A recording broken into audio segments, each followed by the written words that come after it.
Fantastic. Wonderful. Awesome. So Bishop David Abioye can start a church. After donkey years of ministry and after avowing that God has called him to be the lifter of the hands of his former boss, after he has publicly for decades affirmed that is the Joshua that God appointed to raise the hand of Moses in the wilderness. So last weekend, this news filtered in. Yes, he has been doing some things online and there's been rumor of him starting a church. But Abioye started Sunday service, having his own congregation, Gloria in Excelsis. So what am I going to say to Baba now? Congratulations. Or should I be asking, God servant, why now? Why now? Or why at all? For a man that has maintained that the call of God upon him is to hold the hand of another, which he has done over the years, like Joshua did for Moses. He did so faithfully and commendably, and he was made to live in an unceremonious manner, at least to onlookers. He was served breakfast. But now he realized, so late, very late, or not late at all, because God is never late, God's time is the best. Bishop David Abioye realized that it could be sincere, but could be sincerely wrong. Welcome to If You Ask Jimmy. If you are new to this channel, please kindly like this video, subscribe, hit the subscribe button, and also hit the notification bell so that every time I load a video, I upload a video, you'll be the first to get it.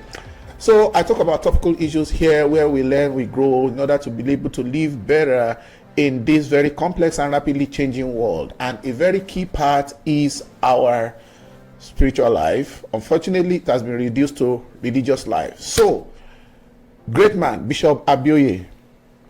Someone can be sincere. You can be sincere, but you can be sincerely wrong. Not to start a church, not about starting church, but I'm saying you were sincere being a faithful servant. He was sincere being a faithful servant, commendable, a good example all over Nigeria, all over the world. He has been a reference point over the years. You know, but I said you can be sincere, but sincerely wrong. All the time you spent with the commission of your former boss. You know, like when we were younger, and when we're writing WAEC exams, you will see it boldly written on the cover page of the WAEC paper. I don't know how SSS exam was, but I read class 5. So during after class 5, you know, the 5 years of secondary school then in the late 80s, mid to late 80s, you will see it boldly written on the cover page. Do not open to the next page until you are told to do so. Let me explain. If you do so, they didn't put it there. That's all they say. Do not open to the next page until you are told to do so. It looks like God's servant Bishop David Abioye just got the instruction to open to the next page. We are not there when God told him to do so, but all along he did not open to that next page. Now, in those days, if you're writing WAEC, that's what we call it, write WAEC, the same way they write NECO and GCE now. I think it's also still WAEC. There's still WAEC. It's WASC, West African School Certificate Exam, WASC, but it's usually called WAEC. You can be sent out of the exam hall if you open that page. It can mean automatic failure for you, because if you open, it's considered as an infringement of the examination rules. Maybe you want to cheat, you have just infringed the exam rules, and you'll be penalized. And the penalty can be maybe you'll be delayed to start after others have started, or you can be sent out of the exam hall. And if that paper, you are sent out of the exam hall, or you are made to start late, and what you are able to write or answer, because this is not for objective, it's actually for essay questions, or what do we call it? What is it now? If it's not essay, I forgot it. You know, when somebody's presenting, sometimes you just have a memory lapse a little bit. You know, so this one is written exams.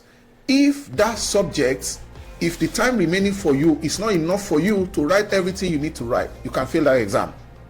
Now, if you are sent out of the exam or complete totally, that means that because it's WAEC, it's only once in a year. You are not given a chance.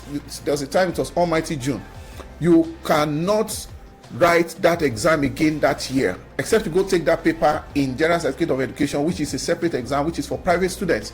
But for the school exam, which is proper WAEC, that one's also organized by WAEC.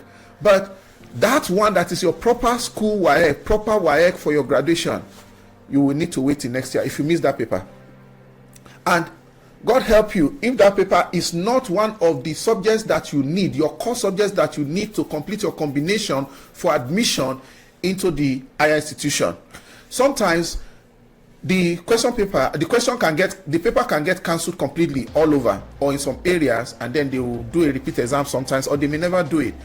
Now, in case sometimes they suspect that the exam has leaked, so it happens like that, exams get cancelled. Now, back to Bishop David Abioye. Is God's servant just opening to the next page? Has he been told to do so, or is it now that he's being told to do so? Was it before he was shown the door, before he was served breakfast, or it was after? Because he has always been a servant of God. He has carried that anointing, and God has used him, in the church cycle. So church is just starting now. Is it like it's now opening to the next page? Is it God that now says he should do so? And when did that instruction from being a faithful leader of leaders under a chief leader change to now becoming a pioneer of his own commission, of his own ministry? Where it was coming from, we hear about mandate. It's not Tinubu's mandate. On your mandate we shall stand. On your it's not that Tinubu mandate. You know that song. Now I don't know whether people are still standing on the mandate, or they are sitting on the mandate, or the mandate is sitting on everybody. Anyway, it's not a laughing matter, the situation of Nigeria. But there was a mandate that was being mouthed. I think it was published. I think a lot of members have it, or their leaders. But there was a mandate, and there was another mandate. And if you can read my lips, the rest of us know that there was a public mandate, and there was a review of mandates, and the rest, as we know it, is now history.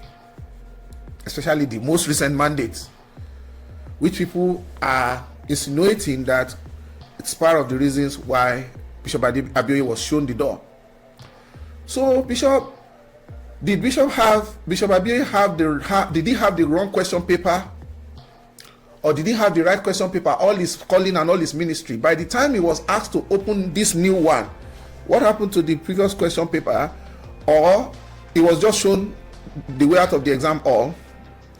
Or is he getting a fresh exam paper, after he got what he wasn't expecting from the church he was coming from? People,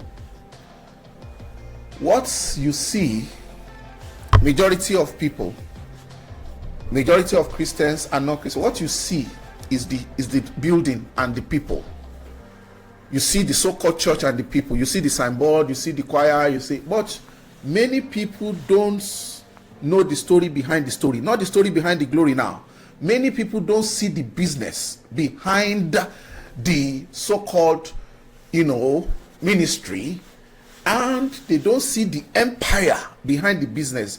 There is business, there is empire. When a business grows so big and mighty, it becomes an empire. That's why it's called business empire. Not every business is an empire, but when business grows to a gargantuan size, it becomes an empire.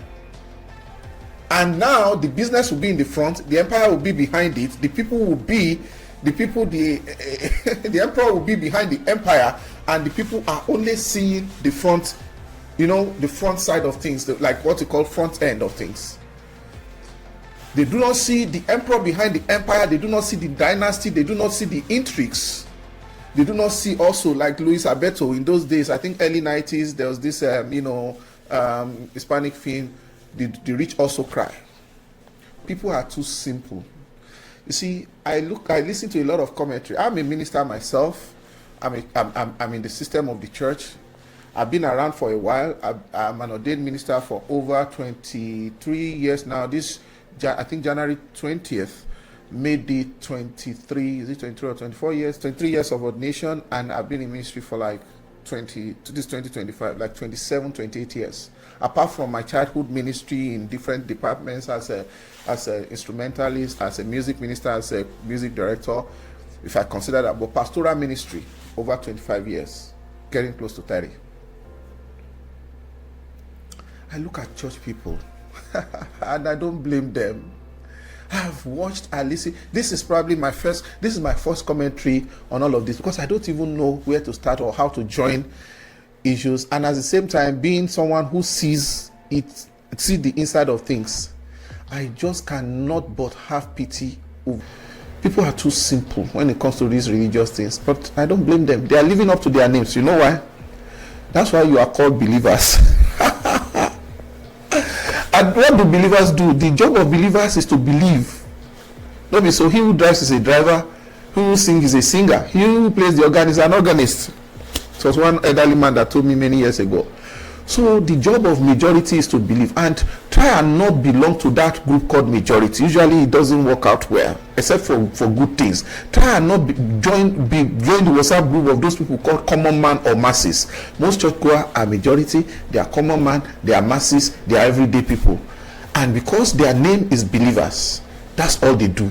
They believe line, hook and sinker. They believe every Jack and Jill. They believe every BS. They believe all the shenanigans. They believe all those actors, so-called. They believe the fraudsters. They believe the pious. They believe the all manner of people on the pulpit. The most abused institution which I can say on earth is the church, where all comers, all manner of characters, believers. I see the commentaries, I just smile. Many people cry more than the bereaved. This kind of solidarity thing, that kind of a thing. The guys you are shouting about, you are fighting for, they are all millionaires. So you are forming pity party for big people. And that's exactly what we do in our political space. People are so gullible. Wow. I read a lot of James Adichese's book, James Adichese, when I was growing up. I read a lot of Nick Carter, Clint Eastwood, all those are crime books. If you read those books, you don't even need to read them. If you watch action movie, you will know that a lot of your pastors, they are real sacamages. If you will see through their shenanigans easily. I know when people say this who don't go to church, will be like, he doesn't believe, he will perish in hell. In fact, I keep saying this. I say this to my church. More than 22 years of church now incorporated. I keep saying that many people will go to hell, not because they didn't go to church. You think that somebody that didn't follow you to church is sitting at home every Sunday. That person is a sinner, and you are holier than thou. And those people will go to heaven. You to hell. You will go to heaven. They play. Stay there. Some of them are better off not even attending any church at all. I used to say many people will go to hell, not because they didn't go to church, but because they went to some kind of churches. A majority of us are in that WhatsApp group. We are in that bracket. There's one book that James Adichese wrote. Let me not derail. The title of the book is "Believe This and You'll Believe Anything." I said I do read a lot of, these books. Barbara Cartland, Sidney Sheldon, then a lot of those, series, and those were the days of Mills and Booms as well. A lot of hundreds of series and pace setters. I'm sure I'm creating reminiscences in the minds of many people now. Quite a number of people in church do not have trained brain. The Bible talks about people who by reason of use have their senses exercised to discern between good and evil. It's not only good and evil, to use their common sense in church. Many people come to church, they leave their common sense at home, or they leave it at the door. They are not trained. They have not trained themselves to see behind the obvious, because they have been programmed. The software of religion has been infused into them, and it is running the hardware of their lives and their family and their environment and their business and everything about them, and they are subservient to men like them. If you have the trained eyes to see, to know, to understand, and to discern religion, and to discern the people, the practitioners of religion, you will be so blessed among all men. That can be your immunity to, like, or COVID vaccine to the COVID of religion. Religion is worse than COVID. I'm not saying Christianity, religion, organized religion. Okay, because there's a difference between religion and spirituality, right? Back to what I was saying, a lot of the people you see on pulpit, they are religious actors. Some of them don't even know. Some of them, they are innocently actors because that's how they grew up, that's the system, that's all they have known all their lives. Some people have never worked from morning to night. Some have. They carry, like me, I worked in career, I'm still in career, I still have a 9 to 5. But we are called bivocational ministers, where you work and you still keep your daytime job. But I have been a full-time minister also. I've served in commissions as a full-time. So I see completely, and I have the grace of pioneering. You understand? So I have seen it all. If we have paid, God will have mercy. But people don't see these religious actors. They are like infecting you with the COVID of religion. And if you don't have the vaccine to immunize yourself against that religion, a lot of us, almost 80 to 90% of us or more, we are eaten up by these religious bugs. It infects our humanity, especially in the African church, in the Nigerian church, also in global church. It happens in America too, big time. People get sucked in by religion, and they are the same every day as it was in the beginning, is now, and ever shall be. Stupid people will never be lacking from the church. The Bible says we will always have the poor among us. I can assure you that idiotic, nonsensical, zombie-ish, moronic people. If you are looking for where to find them in the church. I don't mean any insult to anybody. People behave like zombies. They have been programmed with religion and not Christ. Like I said, the software of learning them is man-made. Indoctrination. 10 churches, 10 doctrines, 10 locations, 10 ministers making them. You know, Fela sang a song in the 70s or late 70s or early 80s. Suffer for what? Enjoy for heaven. You know, he said, my people then go they follow bishop, then go they follow pope, then go they follow Iman. Amen. Amen. See, every day see, that guy is a prophet. Forget about his lifestyle. You know now. You know. That man is a prophet. But let's leave Fela aside. People have been indoctrinated. And that's how a lot of people make one small man a big man that is super big than all of them. And the group of people who are zombies, they enable this super rich. They empower them to be rich. They become super rich, and they now use their lifestyle of Agor. You know, Agor. There's this age you are in. I think it's Proverbs chapter. Is it Proverbs which one now? Is it 30 or 31? The Agor. There's something that's called Agor mentality. Agor in Yoruba means foolishness or stupidity. So, without no pun intended, there are people who have the Agor mentality, like Epa.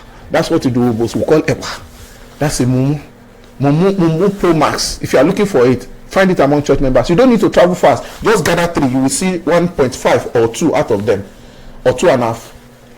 Because the other one that is a little bit manageable is still having a lot of percentage of that stupidity or foolishness or gullibility. Gullibility is when you willfully surrender your common sense in order to be controlled by another person. So you have a hand in it. It's not as if they use anything for you. Some of these pastors, they are not using anything, no. But they understand human psychology and they learn it. It's not that there's a training school, but when you watch, you see, that's why we are really feeling it now, because some of the things that have been practiced over and over by their fathers in the Lord and their grandfathers in the Lord, their children have now, not children in biological children, their successors in ministry, their acolytes in ministry have amplified them in a way now that they have even imputed AI brain, technology brain into it. Not technology in that sense, but they have taken it to advanced level. So for all these rich manipulators, they win and win and win again. They win over you, over your fathers, over your mothers. They win over your children and they win over your grandchildren, because their own children will rule after them, and your children will serve their children, just the way the politicians are. I have a message coming. I have a video coming which I called Pastors and Politicians. Those are the greatest problem of Nigeria. I've had this message since I've been preaching it for 20-something years. Sometimes the people that know me and they have been around me, they'll be like, oh, if only those were the days of social media. because I was dropping those things hot. All this noise about tithes right now, all this noise about all these shenanigans you are seeing in the church, I predicted it more than 20 years ago with accuracy. I'm not claiming to be a prophet. In fact, you don't need to be a prophet. I didn't even see it in vision. But when I look at it, some lies can go for so long, but eventually you can see behind the shenanigans. So the children will rule after them. You serve the fathers, you serve the children, and you serve the children's children. And your children will serve the children of those that you serve, because it's a dynasty and it is structured. It is structured that the founder or pioneers are the chosen ones and their children are the chosen ones after them. Even though they may be Igbo, they may be Hausa, they may be Yoruba, they may be Edo, they may be Cross River, they may be Benue, they may be Langtang, they might be Zangon, Katav, they might be Fulanis, they might be Kanuris. But when you see them, they say they are Levites. Even though the name Levi is, or Levi, whichever one you want to pronounce it, is a tribe of Israel. And only 2% of Israelites, that Levites, country, original people, is tribe. Only 2 of them. Go and check go and Google it. Only 2%. It's actually 1 point something as at 3 years ago of Israelites up to today. Only 2% of them. 2 out of every 100 are Christians, and you are just carrying this Christianity anyhow. And that's why many of you are still going. Your fathers, you are still doing stupid pilgrimage. I call it stupid, pop and plain. There's nothing holy about any land, except we just say, okay, for Christ's sake, okay, we just say that the land that Christ trod. Maybe for that, even if you don't go to Israel, people go on tourism, isn't it? And that's why many of you people are still going. Your fathers in the Lord, they are going. They are using that one. They are using bread to pack your soup, your sauce. They are believing that when they step their foot on that Jerusalem, like Mecca, it's like the Mecca of Christianity. It makes them holier. And when they fly back to Nigeria, they get the title JP, Jerusalem Pilgrimage. Justice of Peace is different. Nigerian people, you not kill somebody with your idiocy. You don't be Nigerian people, Christians. You not kill somebody. What somebody will be looking at you like, you will say pikin soup mumu. You say make you know that. Wetin go keep kiki wey don't be mumu. Omo God, you some of these babari, okay, they also bring water back. This father on the mountain, all these about this. They will bring some water back with them, and they will tell you it's from River Jordan or River Benue, right from Israel. Maybe one small bottle. Oh my God, people go and they make merchandise of you. One man buy it, they go scam you till death do you part. Don't be only they do death, they do people part. All this church scamming. That's why I love the title of Daily Pharaoh book. He said, don't die in their war. I see people fighting for this pastor, fighting for that pastor. He was mistreated, he was maltreated, he was woman treated, he was child treated.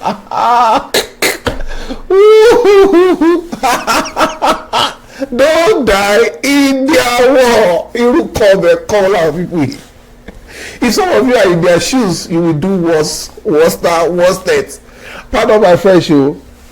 Back to Bishop Abioye and his new church. For most of us looking from outside, the more you look, the less you see. While this great man of God was there at his former church with his former boss, that period, I see people coming out now saying Oyedepo boys. People will now give you the story behind the stories. I hear of Oyedepo boys. I hear of Abioye's boys. We are in the house of God. Abioye's boys, Oyedepo's boys. But I have not heard of God's boys. I thought that, these are your fathers in the Lord. And these people you are calling boys, Oyedepo boys, Abioye's boys. They are God's servants with the title of bishops and pastors and senior pastors, zonal pastors. But all their title and offices, you don't recognize that again. All their jeeps and mansions, so they still qualify to be called boys. When they leave the pulpits, they become boys in the boardroom, in the church boardroom, in the chancel. When they get to ministry politics, they are what? They are boys, right? They play. I pity everyday people who just attend church gullibly and defend this funny character. All these funny characters they call pastor. They defend them passionately as if it is their ticket to heaven. And they fool themselves by defending what they don't understand. they are saying all the time, they will say they are defending the body of Christ. Which body? Do you even know Christ? Not to even talk of knowing his body. The body that even Christ himself, when he's looking at it, is saying, this thing doesn't resemble me now. He's saying, Abba Father, I can't recognize my body anymore. I used to hear, talking about these people saying, Oyedepo boys, Abioye boys, this and that. I thought when we were younger, I used to hear Boys to Men. There's even a music group when we were in secondary school, they used to call them Boys to Men. Back to life. I think that period, maybe they were the ones that sang it on our back to reality. If it's not Boys to Men, there are some other groups around that period. I don't know if they are still around now. I never had men to boys. So these same men of God, your daddy in the Lord, your papas, so they do turn to boys. Because you say Oyedepo boys, Abioye's boys. So they turn to boys of bigger men of God when they have to get down to the business of church administration and the raw practice of church politics. So when you talk about Oyedepo's boys and Abioye's boys, I think I will have to do a second part of this one. This one is getting too long and I think I should be ending it soon. Come to think of it, I heard of the Oyedepo's boys and Abioye's boys. In whose church? Mind you, Oyedepo's boy, Abioye's boys. In whose church? In Oyedepo's church. Abi? So, where does the box stop? It stops at Oyedepo's table. He's the be all and the end all. After God is him. Are you effing kidding me? So, what do you think is going to happen in the long run? Can you just be objective and read between the lines? People are taking sides and all those things. The servant know themselves, while the son of the housemaster knows themselves. The hireling know themselves. Don't get it twisted. I see a lot of sympathy flying around for the great gentleman of God, David Abioye. He's an epitome of true servanthood. I've been under his ministry as far back as many years ago. Let me say this before I close this one and get to the second part of it. If you ask me about Bishop David Abioye, I still have more to say about my view on him starting a church after so many years of servanthood and supporting a ministry to go to the size of winners. It's a global model of genuine loyalty, in my own opinion. And a lot of people agree. This man, because of his pure submission, that's a man who has entered many books as an illustration of humility. People write about him. And he earned his master's trust so much that the master left everything in his care. Like the story of Joseph, except the wife. The master entrusted everything to him. This is a man who has earned his place as an example of trustworthiness in the annals of global Christianity. Is that a man to be pitied? Nah. Bishop Abioye deserves praise, celebration, and goodwill. He has fought the fight, he has paid his dues, and only a few people on this earth and in the rest of history can serve men like them, ministers that they have equal standing for decades, and end up getting the kind of praise that this same man got from his boss, where Jesus said to all the saints that how did he even put it? He said, well done, faithful servants. Only a few people can get that from their masters. He got it from his earthly master, and I'm sure that Jesus, who called him, will also give him that kind of appraisal. Guys, let me end this one here. I'll see you in the part 2 of this. I am going somewhere. Please make sure you click the subscribe button and you click the notification bell. Please don't forget, like this video and subscribe. See you on the next one. Thank you.